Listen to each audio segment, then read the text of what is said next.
ரெண்டாவது pregnancy plan பண்றதுக்கான ideal age என்ன? இதுல முக்கியமா 2 ஃபேக்டர்ஸ் நீங்க கவனிக்கணும். ஃபர்ஸ்ட் பாத்தீங்கன்னா ஃபர்ஸ்டுக்கும் ரெண்டாவது பிரெக்னன்சிக்கும் உள்ள இடைவெளி.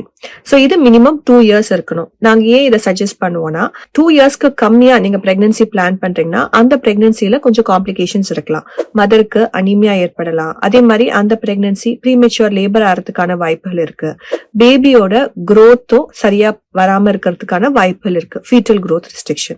நெக்ஸ்ட் முக்கியமான ஃபேக்டர் பாத்தீங்கன்னா மதரோட ஏஜ்.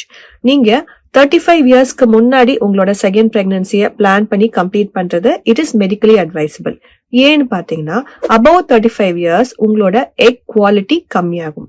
இதனால என்ன ஆகலாம்னா பேபியோட ஜெனட்டிக் ஃபார்மேஷன் கொஞ்சம் அஃபெக்ட் ஆகலாம்.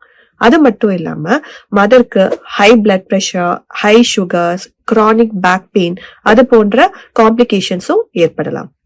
நான் சொன்னது என்னோட மெடிக்கல் பெர்ஸ்பெக்டிவ்ல இருந்து மட்டும்தாங்க.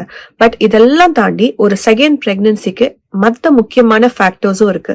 உங்களோட emotional factors, financial and social factors.